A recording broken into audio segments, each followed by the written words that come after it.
घर की सुख समृद्धि के लिए होलिका दहन के दिन भूलकर भी ना करें ये काम। होलिका दहन को हिंदुओं के सबसे प्रमुख त्योहारों में से एक माना जाता है।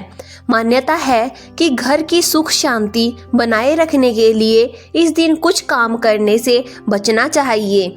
हिंदू धर्म के अनुसार होली के त्योहार का विशेष महत्व है। होली के 8 दिन पहले से ही होलाष्टक का समय आरंभ हो जाता है, जिसमें शुभ कार्य करने की मनाही होती है और पूजा पाठ करने पर जोर दिया जाता है। इन 8 दिनों के समापन के साथ ही होलिका दहन होली के एक दिन पहले मनाई जाने वाली रस्मों में से एक है। लोगों की मान्यता है कि होलिका दहन के साथ बुराइयों का भी दहन होता है और बुराइयों पर अच्छाई की जीत होती है। होलिका दहन की परंपरा फागुन मास की पूर्णिमा तिथि यानी कि पूर्ण चंद्रमा की रात को मनाई जाती है, जिसका विशेष महत्व होता है।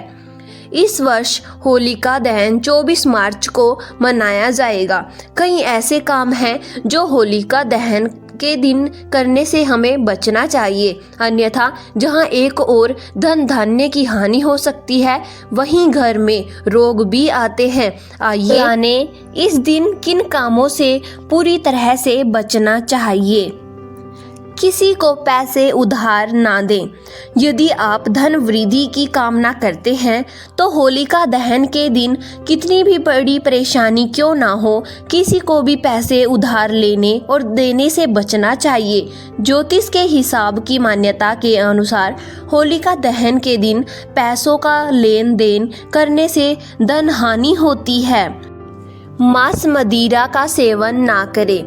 होलिका दहन पर मुख्य रूप से होलिका माता की पूजा की जाती है और घर में सुख समृद्धि की कामना की जाती है। इसीलिए भूलकर भी इस दिन मांस और मदिरा का सेवन नहीं करना चाहिए। चूँकि होलिका दहन पूर्णिमा तिथि को पड़ता है, इसीलिए इसका और अधिक महत्व है और इस दिन तामसिक भोजन पूर्ण रूप से वर्जित माना जाता है। इस दिन पूरी तरह से मांस मदिरा के सेवन से बचे, अन्यथा धन हानि होना और घर में रोग आना किसी अन्य के घर में भोजन न करें। होलिका दहन के दिन जहां तक संभव हो किसी दूसरे के घर में भोजन करने से बचना चाहिए। इस दिन दूसरों के घर में भोजन करने से घर में रोग दोष आते हैं। इस दिन अपने घर में शुद्ध भोजन बनाकर पूरे परिवार समेत ग्रहण करना चाहिए और ईश्वर को भोग लगाना चाहिए। बाल खुले ना छोड़ें। मान्यता है कि होलिका दहन के दिन कई नकारात्मक शक्तियां इर्द गिर्द घूमती हैं, इसलिए महिलाओं को अपने बाल खुले नहीं छोड़ने चाहिए।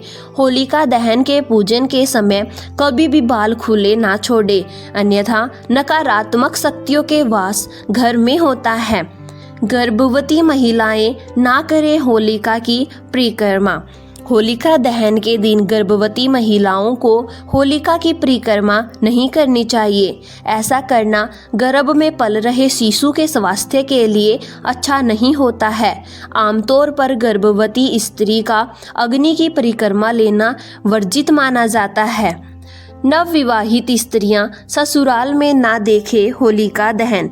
मान्यता है नवविवाहित स्त्रियों को शादी के बाद पहली होली अपने मायके में ही करनी चाहिए। होलिका दहन के दिन यदि किसी वजह से ससुराल में ही है तो भी नवविवाहिता का होलिका की अग्नि देखना शुभ नहीं होता। इससे ससुराल और मायका दोनों पक्षों में दरिद्र आता है। अगर आपको हमारी जानकारी अच्छी लगी हो तो प्लीज़ हमारे चैनल को सब्सक्राइब जरूर करें।